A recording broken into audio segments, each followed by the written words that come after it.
O propósito é a missão, o programa da alma dentro da encarnação. Existe um propósito individual e um propósito coletivo, e ambos estão relacionados. O propósito coletivo só pode ser realizado através de cada um de nós. O propósito se revela de maneira particular na vida de cada um, dependendo dos diferentes dons que a alma traz e dos aprendizados que ela precisa absorver, mas, em última instância, só existe um propósito, o propósito maior, que é a nossa missão enquanto humanidade. Assim, o propósito individual está a serviço do propósito maior. Como vimos, o ego também tem um programa, ao qual estou chamando de programa externo, pois ele é criado com base em referências externas, cultura, educação, família, entre outros fatores sociais. Muitas vezes, o programa do ego não tem nenhuma relação com o programa interno, que é o propósito da alma. Essa contradição tem sido a causa da maioria das crises existenciais que o ser humano enfrenta. Ao tratar desse tema durante minhas palestras, vejo que muitos confundem o que é o propósito com aquilo que são as habilidades ou os dons através dos quais o propósito se manifesta. O propósito interno está relacionado com aquilo que a pessoa faz no mundo, mas o fazer em si não é o propósito. O fazer é um instrumento por meio do qual o propósito se realiza. Todo ser humano nasce com determinadas habilidades ou potenciais latentes, que também podemos chamar de dons. Um dom, quando desenvolvido, torna-se um talento, ou seja, algo que a pessoa faz muito bem e com facilidade. Normalmente, o talento da pessoa é algo que ela gosta muito de fazer. É uma paixão. Vejo muitos jovens sofrerem com a dificuldade de escolher a profissão que irão exercer na vida. Essa dificuldade existe porque eles não conseguem reconhecer seus próprios dons, não sabem o que realmente gostam de fazer. Esse é outro sintoma decorrente dos condicionamentos mentais gerado por um sistema obcecado pelo dinheiro. Vivemos em uma sociedade ambiciosa que valoriza mais o poder financeiro do que a realização pessoal. Nosso sistema educacional não proporciona à criança o contato com aquilo de que ela verdadeiramente gosta. Pelo contrário, somos obrigados a estudar temas e a aprender coisas nas quais não temos interesse ou para as quais não temos aptidão alguma e que, na maioria das vezes, não terão utilidade na nossa vida.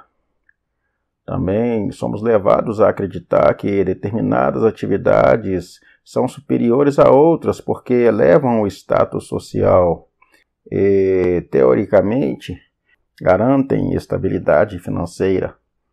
A profissão muitas vezes é escolhida de acordo com as tendências do mercado e nossas paixões acabam sendo vividas esporadicamente como hobbies de final de semana.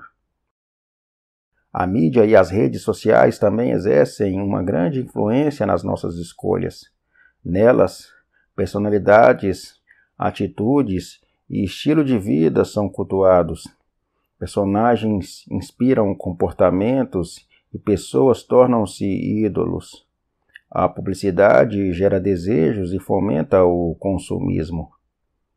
Em outras palavras, a mídia instiga o desejo de poder e a ganância. Ela alimenta o falso eu e tudo aquilo que dá poder ao ego. O ego é muito ambicioso. Ele sempre sonha com coisas muito grandiosas e fantasia que veio para fazer algo muito importante e especial, ou que, em algum momento, se tornará rico e famoso.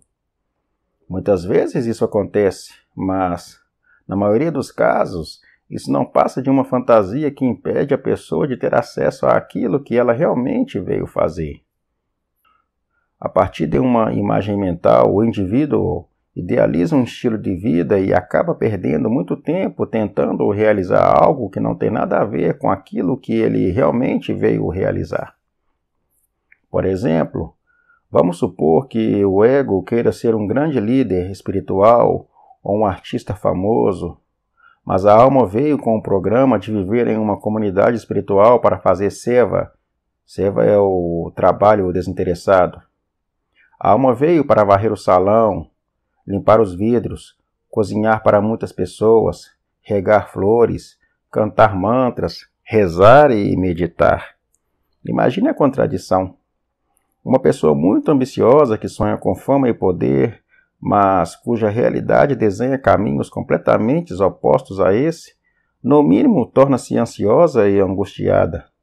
É comum que esse indivíduo carregue angústia e, dependendo da dimensão do conflito interno, é normal que haja depressão ou até mesmo outras doenças físicas e psíquicas. Isso ocorre porque, por dentro, a pessoa está sendo dilacerada. Uma força a está puxando para um lado e outra força a está puxando para outro. O ego alimenta grandes expectativas, mas a alma não tem tantas ambições. Portanto, não somos incentivados a reconhecer, dar valor e desenvolver nossos verdadeiros dons, aqueles que são natos. E isso impossibilita a realização do programa da nossa alma. Para se desenvolver, um dom precisa ser cultivado. Podemos dizer que plantamos dons para colher talentos. Para crescer e dar flores e frutos, uma planta necessita de água e de luz, além de um solo fértil. Da mesma maneira, nossos dons precisam ser alimentados, e isso é feito através da dedicação. Alguns dons são tão naturais que não exigem nenhum esforço para se desenvolver. Outros precisam de uma certa dedicação e de força de vontade. Alguns dons se manifestam logo cedo na vida. Outros irão se manifestar somente com a maturidade. Isso ocorre porque determinados dons servirão apenas para a realização do programa externo e por isso serão desenvolvidos durante o período de afirmação do ego, que é quando o indivíduo se dedica exclusivamente ao desenvolvimento pessoal e ao sucesso material. Então, com o passar do tempo, quando o ego já foi suficientemente cristalizado e a pessoa começa a ser informada de que deve haver uma razão maior para estar encarnada aqui, novas habilidades começam a ser reveladas e desenvolvidas. Alguns não passarão por esse processo, porque de alguma maneira o programa do ego já se relaciona com o programa da alma. Estes continuarão manifestando os mesmos talentos durante toda a vida. O que muda nesses casos é que em algum momento o fazer ganha uma nova qualidade, a ação ganha alma. A ação que antes era feita de forma automática e superficial, apenas para corresponder às expectativas externas, passa a ter um novo significado. Apesar do talento e da paixão envolvidos na ação, ela ainda estava a serviço do ego e da carência. Então chega um momento em que a ação é ressignificada e passa a servir ao propósito maior. Em outras palavras, o karma se alinha com o dharma e ocorre um encaixe. Quando ocorre esse encaixe, o alinhamento entre os propósitos externo e interno, somos tomados por uma profunda sensação de completude e pertencimento. É como se finalmente voltássemos para casa depois de muitos anos de viagem. Isso se dá porque quando rompemos com a nossa essência e construímos uma falsa identidade, ocorreu um desencaixe entre aquilo que somos e aquilo que fazemos. Nós deixamos um personagem fictício tomar conta da nossa casa e passamos a fazer aquilo que agrada aos outros e agrega valor a essa falsa ideia de eu. Por isso, esse encaixe equivale a um reencontro consigo mesmo. E a partir desse reencontro, que é fonte de uma grande alegria, a verdade de quem somos começa a se manifestar através das nossas ações, porque aquilo que fazemos está intimamente relacionado com aquilo que somos. Na verdade, o ser e o fazer são inseparáveis. assim como a rosa é inseparável do seu perfume.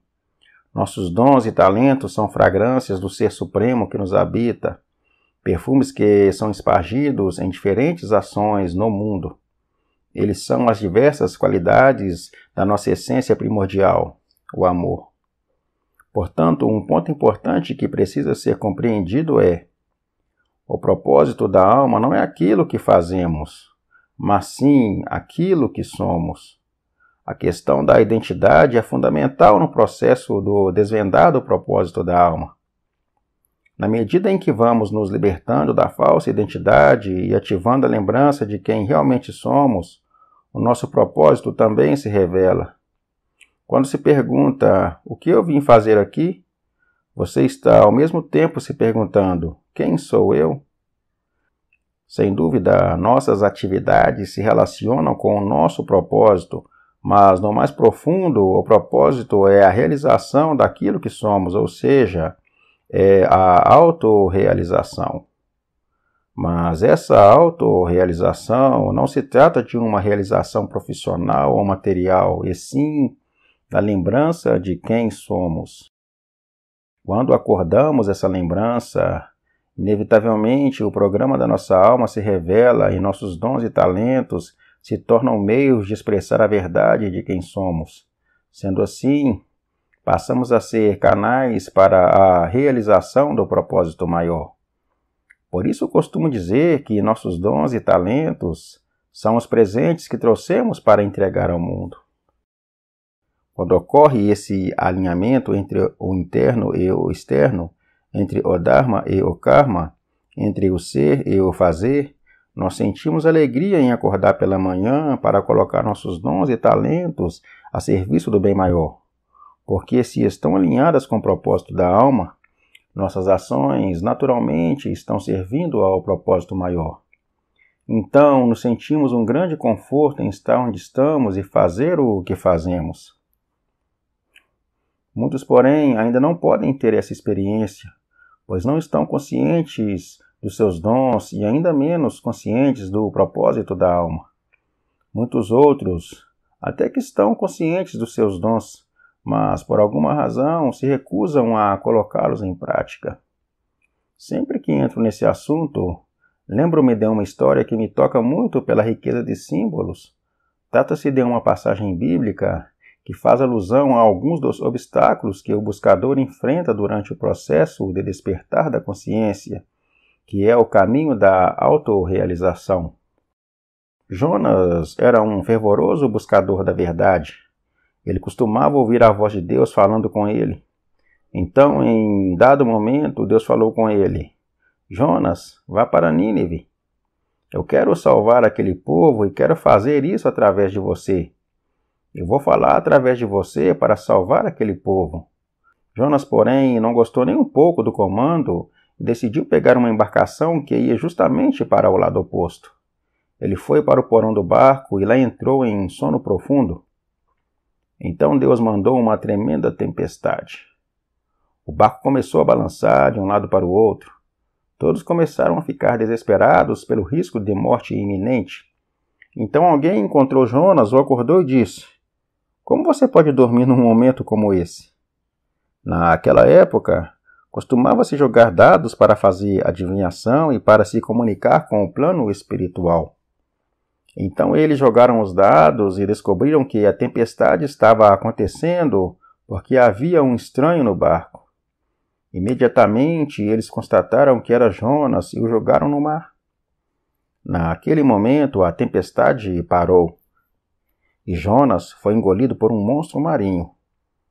E quando estava lá dentro da boca do monstro, ele se lembrou de orar a Deus. Foi quando novamente ouviu a voz dizendo: Jonas, vá para Nínive. Por que Jonas não queria ir para Nínive? Porque guardava mágoas e ressentimentos contra o povo de lá. Ele não queria que aquele povo fosse salvo. Estava preso numa vingança.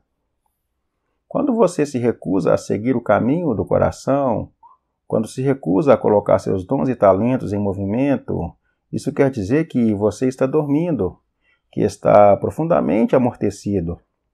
Então Deus manda uma tremenda tempestade que faz tudo à sua volta balançar e você diz: não estou sentindo nada, não tenho nada a ver com isso.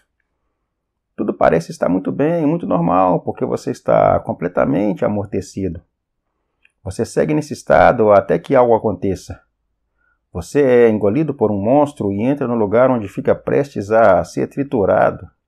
A boca do monstro representa um lugar de purificação intensa. E somente quando passa por um susto desse tamanho, você volta a sentir e a perceber que tudo o que está acontecendo é para que você abra a mão de suas mágoas, ressentimentos e vinganças. Tudo é para você aprender a se entregar para o fluxo da vida que está sempre te levando a realizar o seu propósito. Enquanto guardar mágoas e ressentimentos na forma de pacto de vingança, o que significa que você não avançou no processo de purificação da natureza interior que te habita, não será possível entregar seus presentes ao mundo.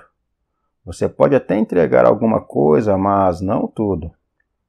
Estando preso a um pacto de vingança, não consegue dar o seu melhor. Muitas vezes, você se recusa a oferecer seus presentes porque tem medo da própria grandeza, tem medo do sucesso. Isso parece absurdo, mas é muito comum. O medo da grandeza ou do seu potencial revelado é o desdobramento de um outro medo, o de superar os pais. Algumas pessoas mantêm relações de codependência com seus pais, e essas relações se mostram através de um sentimento de impotência diante deles. Então, inconscientemente, essas pessoas não querem se desenvolver, pois acreditam que, ao colocar seus dons em movimento, irão superar seus pais e destruir a relação de codependência.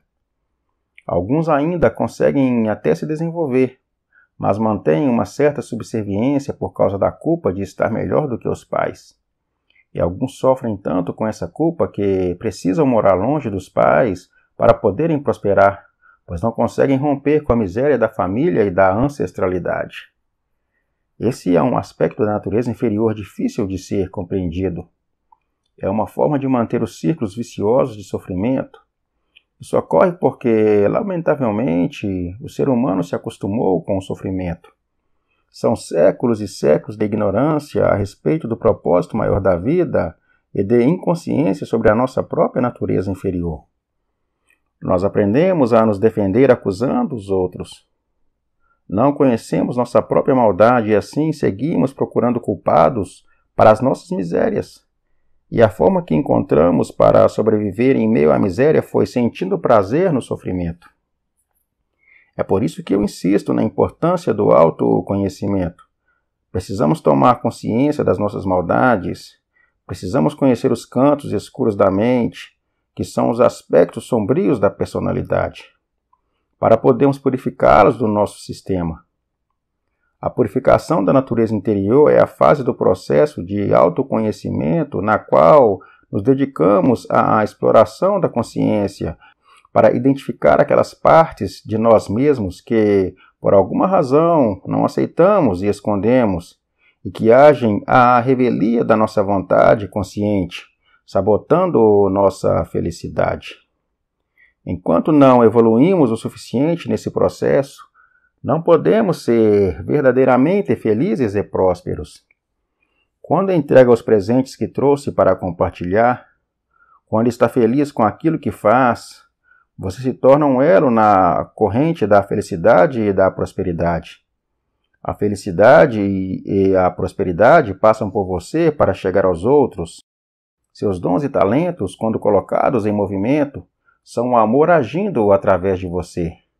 E isso, naturalmente, gera mais felicidade e prosperidade, criando um círculo benigno.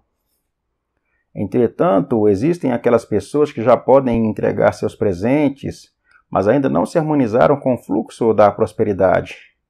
Elas reconhecem seus dons e talentos e até conseguem colocá-los em movimento, mas quando isso envolve dinheiro, tudo fica mais complicado. É como se houvesse um bloqueio que as impede de dar o que têm para dar. Nesse caso, existe um não inconsciente para a prosperidade, o que significa que, provavelmente, há uma imagem, uma crença em relação ao dinheiro, Existe uma dificuldade em lidar com essa energia. Se você já tem consciência dos seus dons e talentos, mas de alguma forma se sente impedido de colocá-los em movimento, se você não se sente confiante para fazer aquilo que tem vontade, mesmo sabendo que pode realizá-lo, fique atento para a possibilidade de estar preso em um pacto de vingança. No mais profundo, sempre que existe um bloqueio no fluxo da energia vital, depressão, tristeza, preguiça, raiva ou medo, isso quer dizer que existe um pacto de vingança. Pactos de vingança são acordos feitos inconscientemente no momento em que a entidade sofre choques de exclusão, humilhação, rejeição e repressão. São como contratos realizados entre o ego e o eu inferior. As matrizes do eu inferior funcionam como guardiãs desses contratos, mantendo o império do falso eu. Elas sustentam os pactos de vingança e, ao mesmo tempo, são alimentadas por eles.